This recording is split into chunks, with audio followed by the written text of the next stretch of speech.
दोस्तों, आज मैं आपको एक प्रेरणादायी कहानी सुनाऊंगा।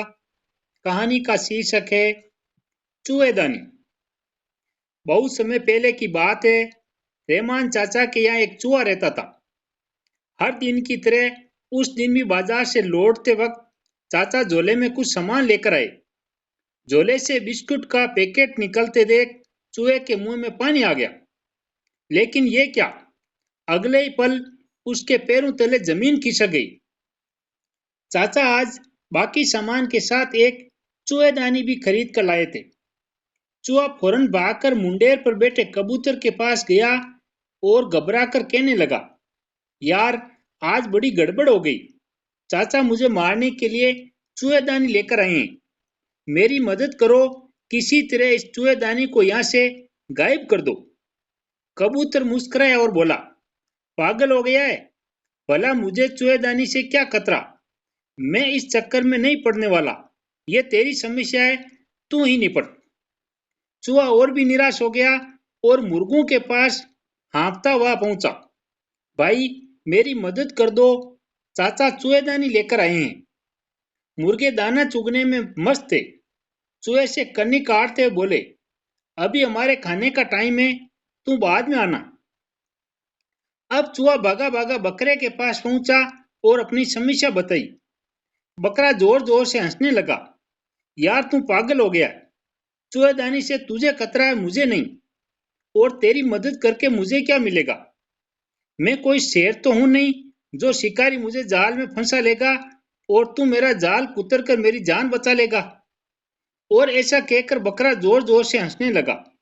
बेचारा चूहा उदास मन से अपने बिल में वापिस चला गया। रात हो चुकी थी। चाचा और उनका परिवार खा पीकर सोने की तैयारी कर रहे थे। तभी खटाक की आवाज आई। चाचा की छोटी बिटिया दौड़कर चूहेदानी की ओर भागी। सभी को लगा कि कोई चूहा पकड़ा गया है। कबूतर, मुर्गे और बकरे को भी लगा कि आदत से मजबूर चूहा खाने की लालच में मारा गया। लड़की पलंग के नीचे हाथ डालकर चूहेदानी खींचने लगी। तभी हिस की आवाज आई। ये क्या? चूहेदानी में चूहा नहीं बल्कि एक जहरीला सांप फंस गया और उसने बिजली की गति से फुंकार मारते हुए बिटिया को डस लिया। बिटिया की चीख सुन सब वहां इकट्ठा हो गए। रहमान चाचा सर पर पैर रखकर पड़ोस में रहने वाले ओझा के यहाँ भागे। ओझा ने कुछ तंत्र मंत्र किया और बिटिया के हाथ पर एक लेप लगाते हुए बोले, बच्ची अभी खतरे से बाहर नहीं है। मुझे फौरन कबूतर का कंठ लाकर दो। मैं उसे उबाल कर एक घोल तैयार करूंगा जिसे पीकर यह पूरी तरह स्वस्थ हो जाएगी। यह सुनते ही रहमान चाचा कबूतर को पकड़ लाए। ओझा ने बिना देरी किए कबूतर का काम तमाम कर दिया। बिटिया की हालत सुधरने लगी। अगले दिन कई नाते रिश्तेदार बिटिया का हालचाल जानने के लिए इकट्ठा हो गए। चाचा भी बिटिया की जान बचने से खुश थे और इसी खुशी में उन्होंने सभी को मुर्गा खिलाने की ठानी। कुछ ही घंटों में मुर्गों का भी काम तमाम हो गया। यह सब देखकर बकरा भी काफी डरा हुआ था। पर जब सभी मेहमान चले गए तो वो बेफिक्र हो गया। पर उसकी यह बेफिक्री अधिक देर तक नहीं रह पाई। चाची ने रहमान चाचा से कहा, अल्लाह की मेहरबानी से आज बिटिया हम सब के बीच है।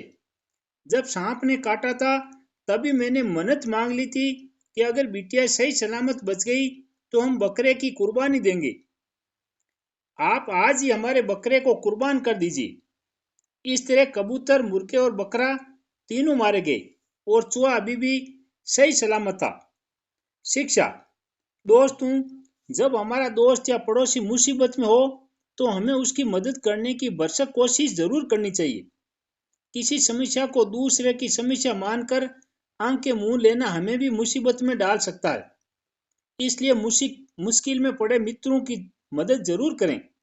ऐसा करके आप कहीं न कहीं खुद की ही मदद करेंगे।